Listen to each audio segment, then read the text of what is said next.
کو یا نوکر پیشہ کو یا ہاری کو یا کسان کو یا بزنس مین کو کوئی فائدہ ملے، میں نے اس کو نہیں دیکھا. میں نے دو بندوں کو فائدے میں دیکھا ہے. وہ جو وزیر خزانہ تھے انہوں نے اپنا ایک بہت اچھا بینک کھول لیا اپنے وقت میں، اے ریٹڈ تھا، AAA کر دیا. اب مجھے یہ حیرانی ہوتی ہے کہ وہ بھی آج کل ٹی وی پہ وہ ہوتے ہیں، اور یہ وزیر خزانہ صاحب بھی، ان کو پتہ نہیں ہے سر. یہ کہتے ہیں کہ آٹا پہ، اور وہ آٹا 800 روپے اور 1200 روپے پہ 20 کلو کا تیلا ہوتا تھا. آج سر 3600 روپے کا مل رہا ہے آپ کو. 3300 اور 3600 بلوچستان میں، 3300 آپ کو پشاور میں ملتا ہے. ان کو میرے خیال میں چینی کا ریٹ پتہ نہیں ہے. پہلے 50 روپے کی چینی ہوتی تھی. میں ہر ایک دور کی بتاتا ہوں. پیپلز پارٹی کے دور میں 25 کی تھی، پھر جب مسلم لیگ نون کا دور آیا تو اس وقت 50 کی تھی، پھر جب عمران خان کا دور آیا تو اس وقت 85 کی تھی، پھر اب جب دور ہے تو 120 روپے کی چینی ہے کلو. مجھے بتائیں اس میں غریب بندے کو آپ کیا. میں یوریا کا بیگ آپ کہتے ہیں، ہم یوریا میں زمیندار اور مزاروں کو فائدہ دیتے ہیں. 800 روپے کی بوری تھی. عمران خان صاحب کے دور میں 2600 کے ہو گئی، ابھی 3300 3700 پہ چلی گئی. اس وقت یہ جو ڈی اے پی کا کھاد کی بوری تھی وہ تھی 2200 2300 کی، پھر ہو گئی 6000 پہ ملنے لگی عمران خان صاحب کے 7000 کی. اب جب ہماری ضرورت ہوتی ہے مزاروں کی، زمیندار لوگوں کی، تو 13000 روپے پہ ہمیں ڈی اے پی کی کھاد کی بوری ملتی ہے. آپ اگر کارخانہ داروں کو فائدہ دیتے ہیں، اس کے ساتھ زمیندار اور غریب بندے کا کوئی آہاری کا کوئی نہیں ہوتا. آپ ہم پہ احسان نہ کریں، آپ پاکستان کے 70% لوگوں پہ احسان نہ کریں. یوریا آپ کے کارخانہ دار آپ کے اپنے ہوں گے، کسی ادارے کے ہوں گے، ہمارے نہیں ہیں. آپ کارخانہ داروں سے لے لینا، وہ تو ہمیں کوئی فائدہ. دوائی آپ کو سر میں بتا دوں میڈم، آپ منسٹر آف اسٹیٹ صاحبہ، دوائیاں مہنگی ہو گئی ہیں. آج آپ 170% اگر پھر ایک ہم پہ قرض کا وہ جو اور بھی ڈالنا چاہتے ہیں، تو آپ کو پتہ ہے پہلے بھی میں نے یہاں پہ تقریر کی تھی، تو اس وقت کے یہاں پہ اس سے پہلے، آپ سے پہلے، ابھی سال 2 سال پہلے، تو اس کے وزیر اعظم کو بھی بہت بری لگی تھی، اور اس وقت کے وزیر خزانہ کو بھی بری لگی، اور آپ لوگوں کی بھی بری لگے گی. جب دوائی کی، شوگر کی، پیناڈول کی آپ نے قیمت 2 روپے مہنگی کر لی. آپ مجھے بتائیں جو پتا 15 روپے کا ملتا تھا وہ اب 60 اور 100 روپے پہ ملے گا. غریب بندہ کہاں سے وہ کرے گا؟ 800 روپے اس کی ساری دیہڑی ہوتی ہے سر. 800 روپے میکسیمم، 800 روپے گاؤں میں اس سے بھی کم ہوتی ہے. آپ سندھ میں جاؤ، پشاور میں جاؤ، صدرن پنجاب میں جاؤ، بلوچستان میں اس میں کون افورڈ کر سکتا ہے؟ سر آپ بجلی کی مہنگائی کی بات کریں، آپ کہتے ہیں کہ ڈیفالٹ، وہ پکڑیں، فری بجلی بل ختم کریں. وہ افسران کو آپ 1300 یونٹ دیتے ہیں، بل آپ اس غریب بندے سے لے رہے ہیں. اس غریب بندے سے آپ بجلی کا بل لیتے ہیں سر، اور آپ ہمیں گناہگار کرتے ہیں، ہمارے غریب ووٹروں کو، کہ آپ پہ ہم بجلی بل بڑھائیں گے. سر تھوڑا سا انصاف، تھوڑا سا سوچنا چاہیے. راجہ صاحب آپ بھی سر، آپ کا بھی دیہی علاقہ ہے، مجھے بتائیں یہ کہتے ہیں بجلی دیتے کہاں ہیں؟ 24 گھنٹے تو بجلی نہیں ہوتی. ذرا لاسز کا وہ کریں. 1956 کے تاریں لگی ہوئی ہوتی ہیں. ہم M&As کا کام نہیں ہے اپ گریڈیشن اور وہ کرنا. ہم بھی ٹرانسفارمر لگاتے ہیں، گیس پائپ لگاتے ہیں. کیا یہ ہمارا کام ہے؟ نہیں، لیکن ہم یہ کام کرتے ہیں سر.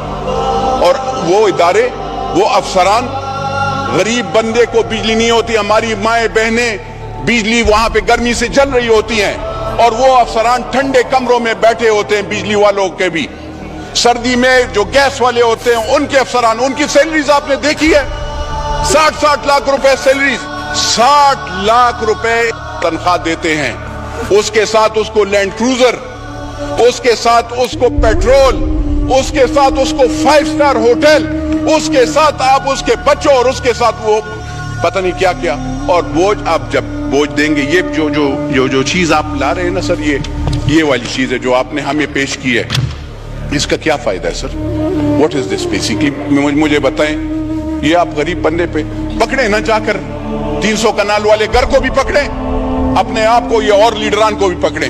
ان سے بھی پوچھیں، ٹیکس کا ذرا پوچھیں. آپ کہتے ہیں اگر یہ ہم امیر لوگوں پہ، آپ نے کون سے امیر پہ لگایا ہے؟ آپ کا جو ڈپارٹمنٹ ہے اس میں سارے چور پکڑے ہوئے ہیں. کارخانہ دار سے کون رشوت لیتا ہے؟ اس کو چھوڑتا ہے. میں تو نہیں وہ کرتا ہوں.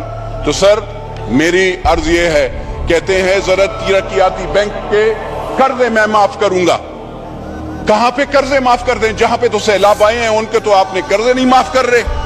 آپ یہ غازی خان, یہ ڈیرہ غازی خان کے, آپ یہاں پہ سندھ کے میرے بھائی, ان سے ذرا پوچھئے گا, بلوچستان کے وہاں پہ سیلاب آیا ہے, کتنے کے قرضے آپ نے معاف کیے ہیں؟ آپ نے ان کو کیا سبسڈی دی ہے, کیا فائدہ دیا ہے؟ کچھ دیا ہے؟ نہیں سر.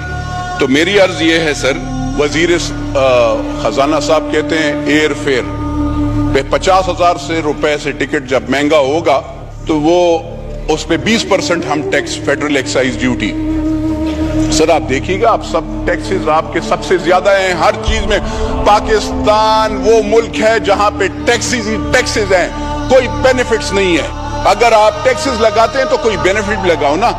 یہاں پہ ہم خالی, ہمیں عوام اس وقت یاد آتی ہے جب آپ ووٹ لینے جاتے ہو, تو اس وقت جس وقت آپ اس پہ ٹیکس لگاتے ہیں تو اس وقت آپ کو سر یاد نہیں آتی. میری عرض یہ ہے سر کہ غریب کے لیے خالی نعرہ مت لگاؤ, غریب کے لیے سوچو بھی. بجلی مہنگی کرنا یہ زیادتی ہوگی. آپ لگائیں کیا انڈسٹریز پہ زیادہ لگائیں نا سر, انڈسٹریز والے ہیں پکڑیں اس پہ بجلی, اس کو کیوں سبسڈی دے رہے ہیں؟ لیکن اگر ایک جس کا کچا گھر ہے, جس کے گھر میں 2 پنکھے ہیں سر, جو کہ 15,000 روپے سیلری لیتا ہے, یا یہاں پہ جو پی این کڑے ہیں, ان غریبوں کا کیا گناہ ہے کہ آپ اس پہ بھی وہ ٹیکس لگائیں گے؟ اب اور یہاں پہ یہ شادی ہال سر, مطلب ایک مسلمان کا اور کوئی وہ تو نہیں ہے یہ شادی کر کے اور اس میں اکٹھے, کوئی پارٹی واٹی والے نہیں, پارٹیز والوں پہ لگائیں. لیکن مجھے بتائیں سر کہ شادی یا اس میں بھی آپ جو سنت رسول کا وہ ہے, اگر لوگ اکٹھے ہوتے ہیں اور اس میں ہمارا ایک شرعی وہ ہے, لوگ اگر آتے ہیں اور اس میں سب اکٹھے ہو کر اس کو کھانا کھلائیں گے اور اس پہ آپ ٹیکس لگائیں گے, وہ مارکی والا, وہ ہوٹل والا, وہ دکاندار, خدا کی قسم سر ہم لوگوں سے ٹیکس لیتا ہے. ٹیکس کلیکشن والے چور ہیں, جو آپ کی ڈپارٹمنٹ ہے وہ چور ہے. ہم لوگ ٹیکس, پاکستان کی عوام ٹیکس دیتے ہیں سر. آپ کی ادارے, آپ ذرا ایف بی آر کو ذرا پہلے لگام ڈالیں نا سر. گرین چینلز پہ آپ کے وہ سمگلنگ ہوتی ہے. آپ کے یہاں پہ آپ یہ وزیر خزانہ صاحب سے میں ذرا پوچھنا چاہتا ہوں کہ آپ نے کون سے قانون کے تحت ڈالر مافیا کے ساتھ نیگوسیشنز کی؟ کون سے قانون کے تحت آپ نے 275 روپے پہ ڈالر ان کے پاس لے کے گئے؟ کون سا قانون تھا مجھے بتائیں. اور کون ہے اس ملک کا مالک جو کہ افغانستان کو ڈالر سیمنٹ کے بوجھے اور یوریا کی بوریوں میں لے جاتا ہے؟ میں تو نہیں ہوں سر, نہ آپ ہیں. تو وہ کون مالک ہے؟ اس مالک سے پوچھا جائے کہ یہ ڈالرز کیسے افغانستان کو جاتے ہیں, یہ یوریا کیسے جاتا ہے, یہ آٹا کیسے جاتا ہے. میرے بلوچستان کے بھائی کے لیے نہیں ہے, میرے خیبر پختونخوا کے بھائی کے لیے نہیں ہے, میرے صدرن پنجاب کے بھائی کے لیے نہیں ہے, لیکن وہاں پہ افغانستان اور اس کے لوگوں کے لیے آٹا اور یوریا ہے. میرا افغانستان ملک نہیں ہے, میری لائبلٹی افغانستان نہیں ہے. برادرم ملک ہے لیکن میرا ملک یہ پاکستان ہے. میرا مرنا جینا اس ملک کے ساتھ ہے اور اس لوگوں کے, غریب لوگوں کے ساتھ ہے.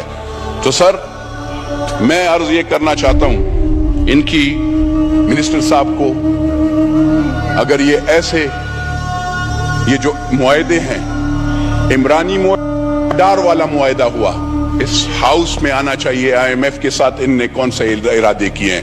ہمیں ڈر لگتا ہے, ہمیں ڈر لگتا ہے جس چیز کے لیے, یہ کہتے ہیں جس چیز کے لیے ہم نے پیٹ پہ پتھر باندھے ہیں, چاہے وہ ایٹم بم ہو, چاہے وہ اور چیزیں ہوں, چاہے افواج پاکستان ہو, اس کے لیے ہم نے پیٹ پہ پتھر باندھے اور ہم یہ ٹیکسز وہ کرتے ہیں. ایسے نہیں ہو کل اس چیز پہ بھی سودا ہو جائے. اس لیے آئی ایم ایف کے جو معاہدے ہیں, چاہے انہوں نے کیا ہے, چاہے عمران نیازی نے کیا ہے, اور چاہے وہ آگے والے ہیں, وہ سارے اس پارلیمنٹ کو, یعنی چاہے وہ نیشنل اسمبلی اور سینٹ ہو, ان دونوں میں پیش ہونا چاہیے سر. ورنہ اگر آپ ایسے نہیں کریں گے, اگر آپ پارلیمنٹ کو بلڈوز کریں گے, اگر آپ پارلیمنٹیرین عوام کی آواز کو خاموش کرنے کی وہ کر دیں, یاد رکھیے گا ان سب پارٹیز کو, اور ان سب یہ نہ سوچیں کہ آج آپ کے ساتھ 300 یہ لیڈران یہ سوچتے ہیں کہ وہ ایک لیڈر 470 بندے اس کے سیکیورٹی گارڈ. اس کا زور آپ پاکستان کے غریب بندے پہ ڈالیں گے؟